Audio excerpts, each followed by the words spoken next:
pessoal, tudo bem? Vamos começar aqui uma aulinha sobre relação entre ponto de ebulição e algumas outras características que a gente tem dentro de uma molécula. Então vamos lá. Primeira coisa, vamos relacionar o ponto de ebulição de uma substância à força intermolecular dessa substância. Já quero pontuar aqui que se tu ficou um pouco na dúvida sobre forças intermoleculares, não conseguiu lembrar de dipolo induzido, dipolo instantâneo, ligação de hidrogênio, íon dipolo, dá uma pausa nesse vídeo, vai lá no canal, tem uma aula específica sobre forças intermoleculares, assiste a aula lá, relembra o passo a passo, relembra tudo, para depois tu voltar aqui que aí vai ficar muito mais fácil, tá? Então vamos lá. Vamos entender como que a gente interfere, né? Como na verdade que a força intermolecular ou a interação intermolecular de uma substância interfere no ponto de ebulição dessa substância. Coloquei aqui 3 substâncias diferentes e botei a forma estrutural delas também. Tem aqui a propanona, tá? Que é uma cetona, né? Tem aqui a água e coloquei aqui também o etanol, água e etanol. Aí eu quero que vocês observem o ponto de ebulição. A propanona tem o ponto de ebulição de 56 graus Celsius. A água tem o ponto de ebulição de 100 graus Celsius. E o álcool, né, o etanol aqui, tem o ponto de ebulição de 78 graus Celsius. Qual é a diferença principal entre essas substâncias? Gente, a diferença principal que a gente vai ter aqui vai estar no tipo de ligação que essas substâncias elas estão fazendo, tá? O tipo de ligação que elas fazem. O que eu tenho? A estrutura da propanona, quando eu pego aqui, eu tenho ligação, a estrutura dela, dá a ela a característica de fazer uma interação que a gente chama de dipolo induzido, dipolo instantâneo.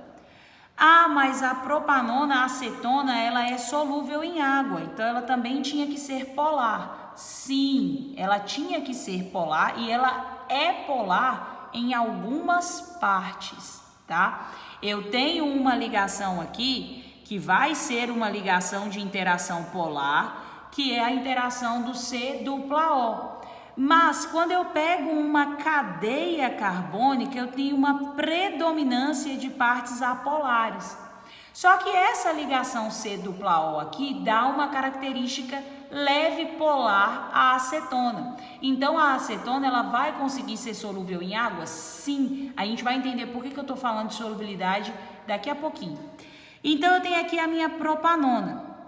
Ela faz interações. Eu vou colocar aqui, a gente tem uma interação dipolo-dipolo aqui, mas a gente também tem a interação do tipo dipolo induzido, dipolo instantâneo. Muito bom.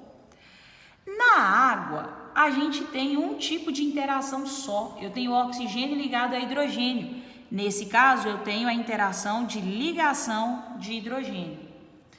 E no álcool, eu tenho o mesmo rolê que eu tive na propanona. Eu tenho 2 interações presentes na molécula. Oxigênio ligado a hidrogênio vai dar origem à interação ligação de hidrogênio. Essa cadeia carbônica aqui vai dar origem à minha interação dipolo induzido, dipolo instantâneo. Gente, presta atenção. A ordem de força intermolecular que a gente tem é dipolo induzido, dipolo instantâneo é a interação mais fraca. Depois dela, a gente tem a interação dipolo permanente ou dipolo-dipolo, né? Mesma coisa, o nome. E a mais forte de todas é a ligação de hidrogênio. Entendam agora o porquê que o ponto de ebulição da propanona é 56 e o do álcool é 78, mesmo as duas tendo dipolo induzido e dipolo instantâneo. Essas 2 interações aqui, olha, são iguais. Só que a segunda interação que eu tenho na propanona é a dipolo-dipolo. A segunda interação que eu tenho no álcool é a ligação de hidrogênio. Como a ligação de hidrogênio é mais forte, eu tenho que é mais difícil eu romper a minha ligação.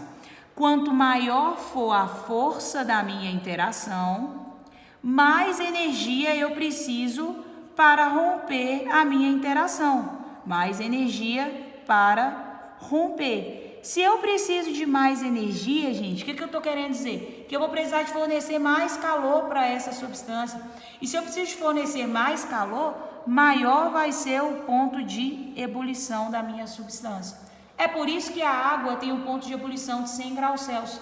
As interações intermoleculares presentes na água são do tipo ligação de hidrogênio, que é a interação mais forte que existe. Então, é muito difícil de romper as interações das moléculas de água.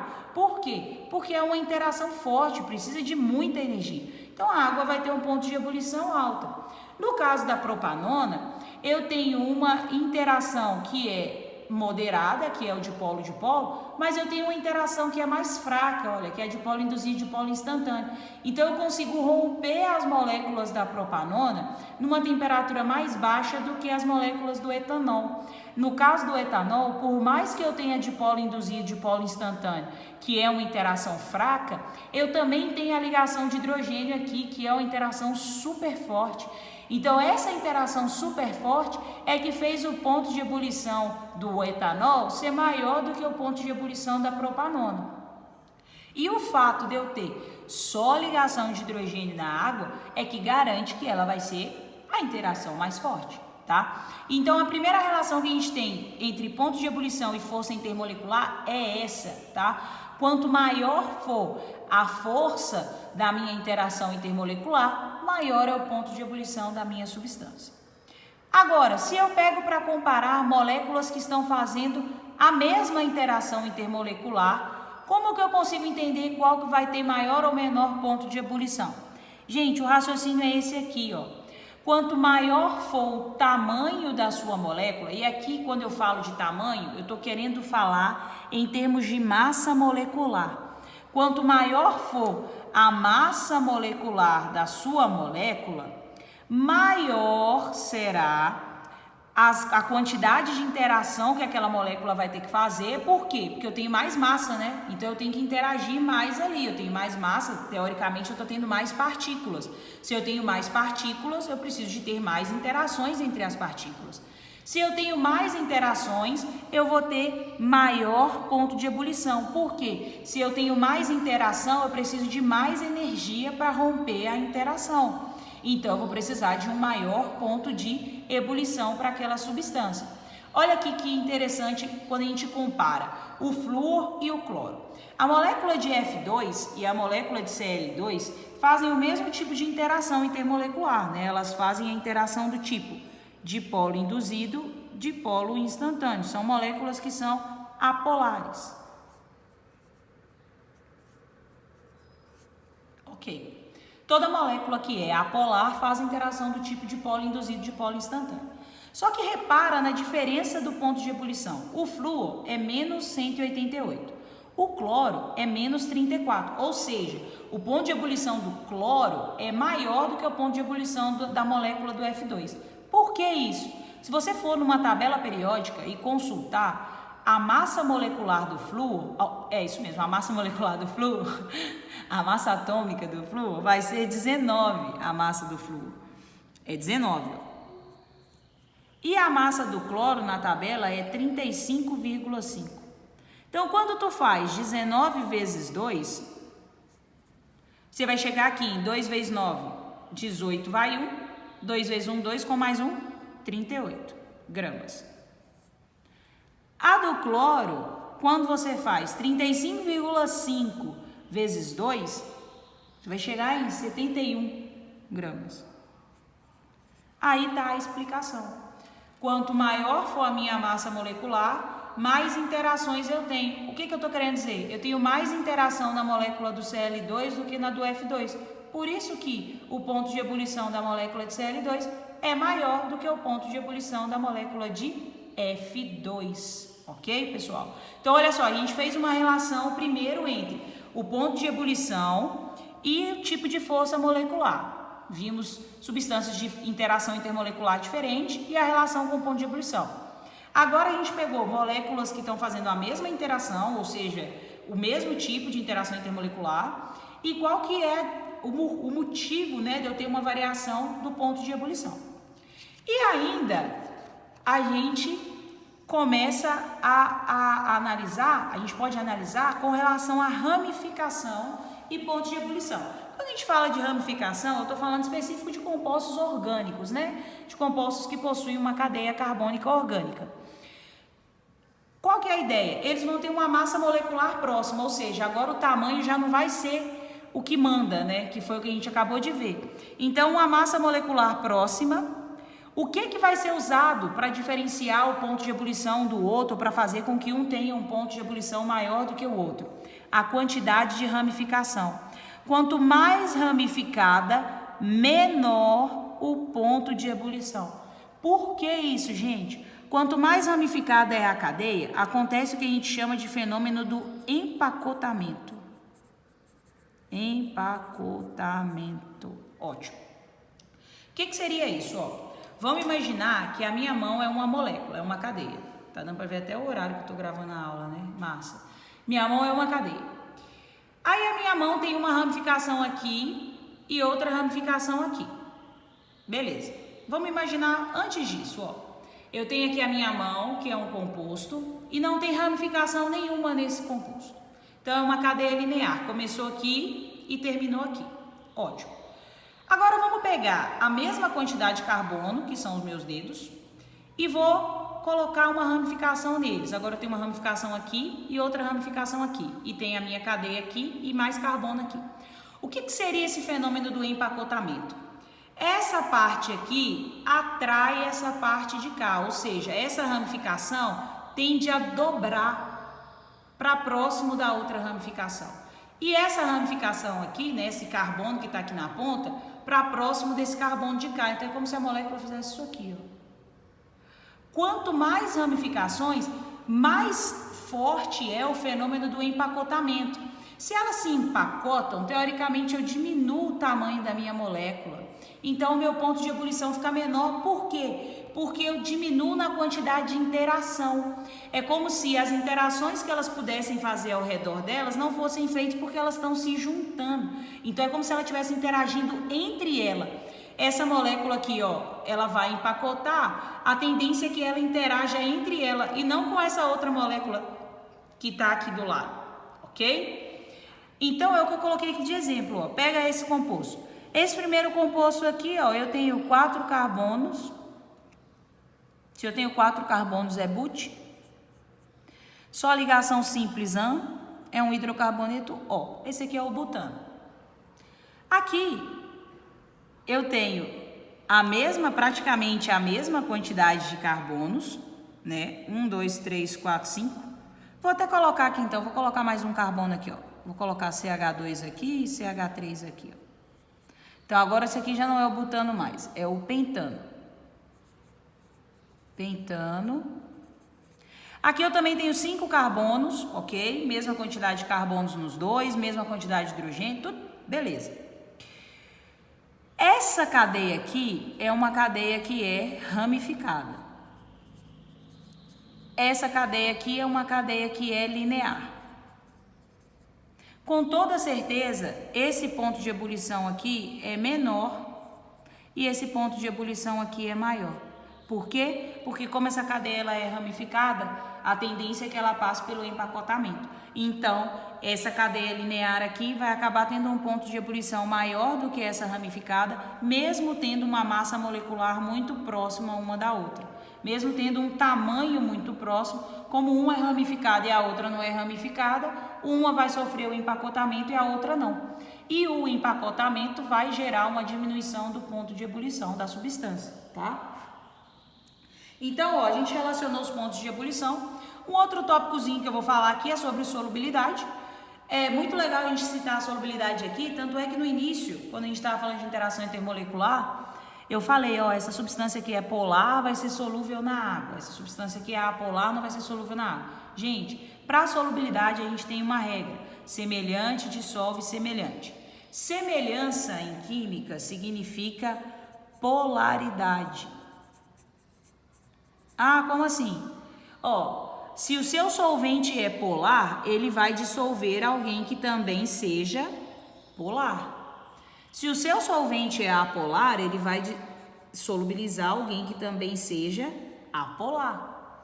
Então, o que eu preciso, né? Assim, existem outras regras de solubilidade? Sim, gente, a solubilidade também interfere.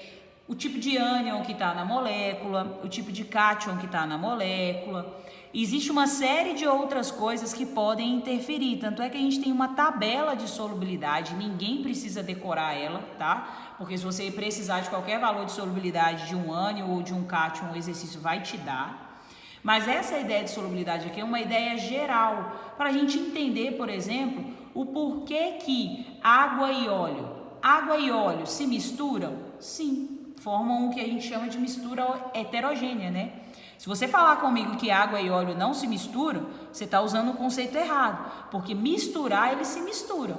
Eles formam um sistema de duas fases e uma mistura que a gente chama de heterogênea, porque a olho nu você vai ver a fase da água separada da fase do óleo.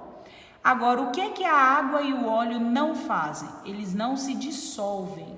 Por que eles não se dissolvem? Porque eles não são semelhantes. A água, a gente considera a água como solvente universal, ela é polar. O óleo é derivado de cadeia carbônica, então ele é apolar.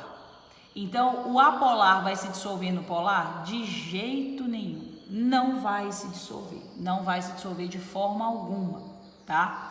O solvente universal apolar que a gente conhece é o benzeno, que é um solvente orgânico, né? Necessariamente, pensando assim a grosso modo, de uma forma bem rasa, todo mundo que não for solúvel na água tende a ser solúvel no benzeno. Se você pegar, por exemplo, graxa, sujou sua mão de graxa. Se você tentar tirar a graxa com água, não vai sair. Por quê? Porque a graxa é derivado de hidrocarboneto. Hidrocarboneto é apolar. E a sua água é polar, então não vai sair. Mas se você jogar querosene na sua mão, o querosene vai tirar a graxa. Por quê? Porque o querosene também é derivado de hidrocarboneto, então ele também é apolar. Então você tem alguém apolar removendo alguém que seja apolar. Ah, mas e o sabão? O que o sabão é? Gente, o sabão é o meio termo disso aqui, ó. É a conversa que a gente tem entre alguém polar e apolar. Você quer ver água e óleo começando a se dissolver? Faz aí na sua casa. Pega um copo, bota um pouco de água e óleo. Depois você pinga umas gotas de detergente lá dentro. Você vai perceber que uma partezinha do óleo vai começar a se solubilizar na água. Por quê? Porque o sabão, o detergente, o sabonete, eles têm uma estrutura que a gente chama de estrutura micelar. O que é uma estrutura micelar? Gente, uma cadeia de um sabão é mais ou menos isso aqui, ó. A gente fala que é quase, é uma cadeia que é mista. Ela tem uma parte da cadeia que é uma cadeia carbônica orgânica, que é apolar. E a gente tem uma parte na cadeia que é iônica, que é a minha parte polar. É por isso que, se você colocar na sua mão detergente, esfregar e colocar debaixo da água, a água vai tirar o detergente. Por quê? Porque eu tenho parte polar no sabão que vai interagir com a água e vai remover, ok? Mas se você pegar também um prato sujo de gordura, que é apolar, e pingar umas gotas de detergente, você vai quebrar a molécula da gordura também. Por quê? Porque na cadeia do detergente, do sabão, também tem parte apolar. Então, a parte apolar da cadeia vai interagir com a parte apolar da gordura e, no fim das contas, todo mundo se solubiliza, tá? Então, ó, é muito legal ter em mente essa ideia da solubilidade para isso ficar bem tranquilo, ok? Pessoal, o objetivo da aula era esse, era falar um pouquinho de solubilidade e também da relação do ponto de ebulição com as características da molécula, seja a força intermolecular ou o tamanho da molécula, ou se a molécula é ramificada ou não é ramificada, o que isso interfere no ponto de ebulição que a molécula apresenta, tá? Espero que vocês tenham curtido, valeu e até a próxima!